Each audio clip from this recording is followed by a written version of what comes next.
Esse vídeo não tá full on na qualidade, mas é porque eu tinha duas prioridades. Ou eu atrasava o Lidos do Mês, ou servia uma coisa mais intimista. E eu achei que vocês não iam ligar a fazer um vídeo mais assim, porque eu já servi tanta qualidade pra vocês, eu tô entregando tanto conteúdo. Eu fiz live de 8 horas semana passada, já marquei uma próxima.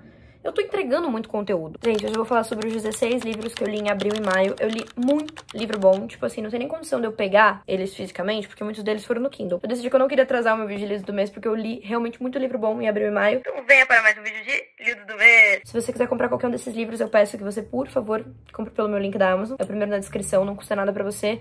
E apoia meu trabalho, né? Show? Fechou, parceiro? Lembrando que, como sempre, eu vou tentar fazer esse vídeo o mais sucinto possível, porque eu sei que se eu fizer ele muito longo, ninguém assiste, eu perco a audiência, e aí vocês não conseguem cumprir o objetivo principal, que é serem convencidos a ler algum livro. Espero que vocês gostem e peguem boas indicações de livro. Sinceramente, eu gosto de testar novos espaços, novas dinâmicas, novos jeitos de gravar, porque o que eu mais quero é sempre estar achando jeitos mais rápidos de produzir o máximo de conteúdo bem feito pra vocês possível. Eu vi também que vocês amaram o último episódio de Poesia Ansiosa, então eu fico muito feliz com isso. Enfim, tô enrolando. Bora pra mais um vídeo de Lidos do Mês. Eu li 8 livros em maio e 8 livros em abril, só que assim, abril realmente eu saí da minha ressaca literária que eu tava. Eu não sabia, eu não tinha percebido que eu tava numa ressaca literária até perceber que eu tava numa ressaca literária. Eu li um livro específico em abril, foi A Mulher em Mim. Deixa eu falar sobre ele, não ligo pra ordem. Cara, me surpreendeu muito. Esse livro me prendeu do começo ao fim, eu não conseguia parar de ler. Ele é um livro que você, como mulher, sensibiliza muito, mas eu sou uma pessoa muito people pleaser, então esse foi um livro que eu realmente li com um entendimento a mais do que ela estava sentindo. Com certeza colaborou pra minha experiência. A escrita é muito boa, os capítulos são curtos, tu não consegue parar de ler. Talvez entre na lista de melhores do ano. Foi uma história que eu não sabia que eu ia me identificar tanto, gostar tanto. E assim, eu não entendo nada de cultura pop, eu não tenho nem uma memória afetiva na Britney Spears. Sei que tem muita gente que tem, eu não tenho nada. E olha que eu li essa história assim, ó, completamente fascinada pela história e por ela e pelos personagens. E enfim, eu fiquei completamente fascinada nessa história. 4 estrelas, eu amei. Vamos lá, Lidos de Abril. Tudo que deixamos inacabado. Esse livro tem uma grande mistura entre passado e presente, é uma coisa meio Invisible String, e tem muito do Enemies to Lovers, o que eu, pessoalmente, amo, adoro. Eu tô me aceitando como uma amante de Enemies to Lovers, porque assim, eu sempre fui mais Friends to Lovers, mas esse livro, ele basicamente é uma mulher, e ela tá conectada com uma história que já aconteceu, com uma pessoa que é uma escritora. Eu acho que eu não quero contar muito desse livro pra vocês, porque ele é muito mais legal se você não souber nada. Se você gosta de histórias de guerra, se você gosta de Outlander, se você gosta de Diário de uma Paixão, eu tenho certeza que você vai amar esse livro. O que eu mais amei é que tem basicamente um escritor e uma menina que tá envolvida com uma história, não vou explicar o porquê, tentando discutir qual que vai ser o final desse romance inacabado. E eles têm que acabar o livro. Intercala entre passado e presente num tom que parece que são duas da mesma história em diferentes momentos da história, sendo contados. Vocês entendem que ele tem um negócio que, tipo assim, não sei explicar. Mas se você ler, você vai entender do que eu tô falando. Além do interesse amoroso, que é um cara que é um escritor muito divo, muito perfeito. Ele é um chato, do jeitinho que eu amo. Eu dei 4 estrelas. Esse livro tem quase 500 páginas e eu li, tipo assim, num piscar de olhos. Eu gosto de falar pouco dos livros, porque eu também gosto de deixar pra interpretação de vocês. Mas aí o que não vale a pena eu já viro e falo, galera, não perde tempo, ó. Próximo, queridona. Esses, no caso, eu já falei de 2 que valeram a pena, que foram 2 4 estrelas. O livro da Belle é um livro pequenininho, tá? Eu vou deixar foto de todos os livros, mas enfim. Ele é um livro bem pequenininho. Eu comprei porque ele tava R$10 na Amazon. Eu vi no Rio de Janeiro, numa livraria, na livraria da Travessa do Rio de Janeiro, lá de Ipanema. Vi esse livro, depois achei na Amazon por R$10, eu comprei. Inclusive, ele esgotou depois que eu indiquei. O livro da Belle, ele não tem tanto um tom de ficção. Esse livro tem alguns gatilhos que eu recomendo que você leia com cautela, ok? Mas eu gostei muito dessa história. É um livro extremamente desconhecido que eu nunca vi ninguém falando sobre. Eu adoro trazer nas minhas redes indicações de livros que eu nunca vejo ninguém falando sobre. Peraí, eu vou até pegar ele pra vocês, porque esse é muito específico, muito diferente. Nunca vi ninguém falando sobre. Ó, esse aqui é o livro. Amo livros com capa amarela. Olha aqui, super pequenininho, nada demais, mas assim, ele com certeza me pegou. Ó, ele é um formato meio poema, muito bonito, muito revolucionário, super conectivo com qualquer mulher. Eu acho que qualquer mulher consegue se identificar com ele. Ó, não, esse aqui eu não posso ler porque é muito gatilho. Muito gatilho de distúrbios alimentares, tá? É bem gatilhoso. Sobre a vocação. Discorrer sobre a vocação é falar sobre um chamamento, uma voz indefinida e sem corpo que nos convoca a agir. Seguir uma vocação, acredito, seria dar sentido a uma voz que chama e exige e clama trabalho. Para o clínico, escrever talvez seja um modo de desligar. Desligar-se das vozes da clínica.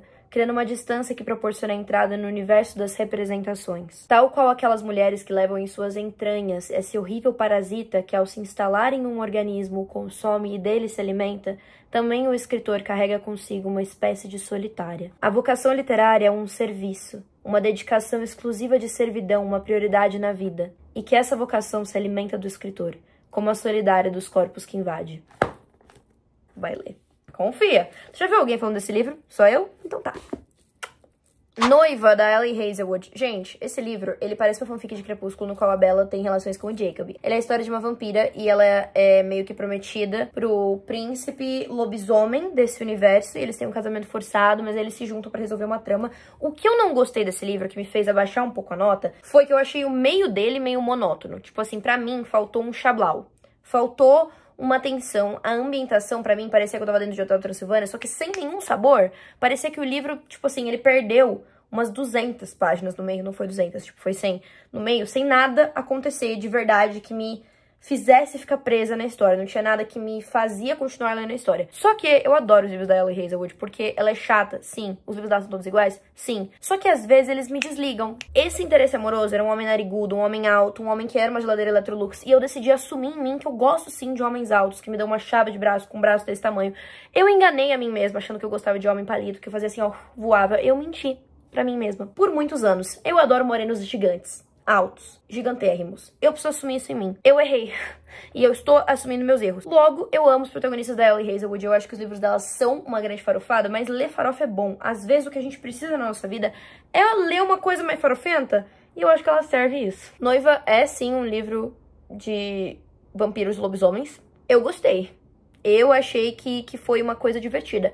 Ele é um 3 estrelas 2,5? Ele é um 3 estrelas 2,5. Mas, assim, não questiona, não pensa, vai ler. Aí vai de cada um do que a pessoa tá sentindo com relação a essa obra. Lembrando que nem sempre o propósito de um livro é ser genial. Esse livro, ele é pra ser exatamente o que ele é. Tem esses pontos de melhora que poderiam ter deixado a história, mesmo com o propósito dela, melhor. E pra mim, às vezes é importante se divertir, porque eu tenho muita facilidade em ficar sofrendo sem motivo algum. A Really Twisted Love, que vocês tanto pediram pra eu ler. Considerações. Pra quem não me segue há muito tempo, eu sempre fui uma pessoa muito traumatizada com homens e com pessoas no geral, mas intimidade era um assunto que me deixava desconfortável. Por muitos anos da minha vida, eu pulei toda a cena de sexo que eu via em livro, porque me deixava desconfortável e eu optei, na minha vida, por pular as cenas de sexo e não ler coisas adultas. Eu li um ou outro livro, muitas vezes pra poder criar conteúdo pra vocês e porque eu queria me sentir uma mulher adulta leitora que tinha uma conexão com o público nesse sentido, mas nunca foi um gênero que eu verdadeiramente me encontrei num estado de gostar do gênero. Tendo isso em mente, eu decidi que um dos meus objetivos esse ano era encontrar um local de confortabilidade, assim como eu encontrei na minha vida pessoal,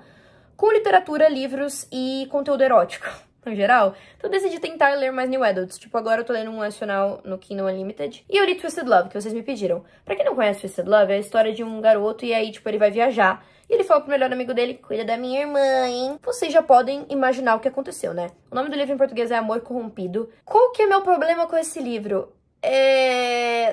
A história gira em torno de uma das meninas, tipo, quererem que o cara que vai cuidar dela, ele é todo bad boy, né? E aí a menina vira, as amigas viram e falam, ai, você tem que fazer ele sentir algo, sentir um ciúme, sentir vontade de te macetar. E obviamente o cara é o próprio Christian Grey, se eu te bater eu não vou conseguir parar, ai, que delícia, eu só gosto de tiro, porrada e bomba, eu quero te comer no meio da semana que vem. Essa é a vibe dele. Eu odeio essa vibe em homens. Eu acho de uma indecência gigantesca. Você pode ser um safado, mas existem limites pra um safado. Como uma mulher de 21 anos, eu não tenho nada contra um homem que seja um pouco salafraio. Eu acho lindo, é lindo um homem um pouco salafraio. Esse me incomodou. Ele não era um moreno sarcástico, ele era um chato. Gente, eu fico imaginando ele no grupo de amigos dele, parece que bota o pau em cima da mesa e vai medir quem tem o maior. Eu não curto essa vibe. Eu acho muito tiro, porrada e bomba, e pra mim precisa de um pouco de mistério. De uma sexualidade mais... Um sexo mais assim, sabe? Uma coisa... Não, entendeu? Eles... É muito aqui, ó. E é do nada começa, do nada para. A primeira vez não tem nenhuma antecipação pro leitor. Mas o que eu acho que mais me incomodou nesse livro é que, assim, vamos deixar uma coisa clara? Eu não tenho nada contra personagens que são I'm not like other girls. Porque eu acho que muitas vezes, e ó, vou falar uma pedrada aqui que eu quero fazer um episódio depois ansioso sobre isso, tá? Mas muitas vezes, quando a gente tá julgando demais essas meninas que não são como as outras garotas, a gente que acaba sendo as pessoas chatas, nada feministas, que estão julgando uma outra mulher. Então, assim, às vezes nesse papinho de, ai, ela se acha tão diferente das outras garotas, julgando uma outra mulher, você que é chata contra mulheres e não é a Girls da história. Porque, por exemplo, a gente pega a Clary de Instrumentos Mortais. Ah, ela é tão diferente das outras garotas.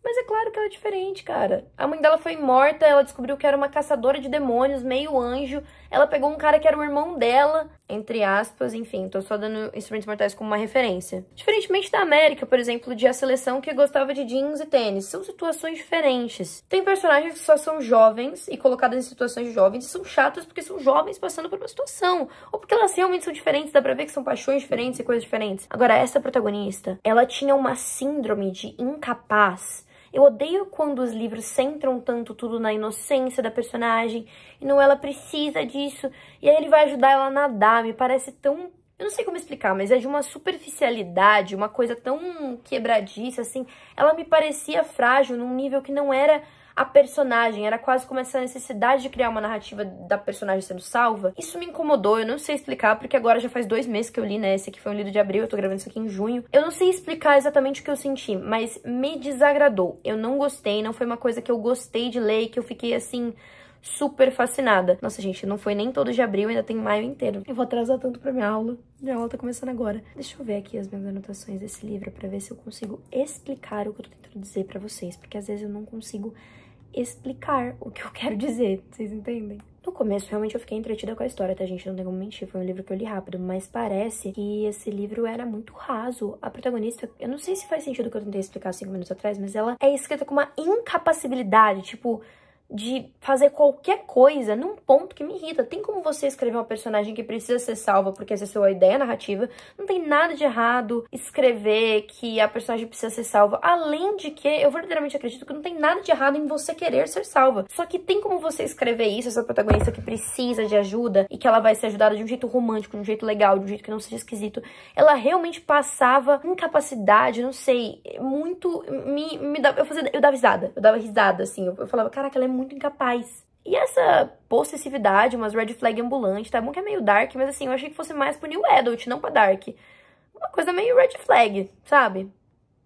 Pra mim, a coisa mais legal da Eva, que é a personagem principal, são as amigas dela. Eu gostei muito dos personagens secundários desse livro. E eu acho que eu leria uma história dos personagens secundários, talvez. Mas eu só não consegui me conectar tanto com a história. Enfim, parece que eu falei bem bomba, né? O plot é clichê dentro do possível, divertido dentro do possível, mas achei o Hot tão, sabe, ruim.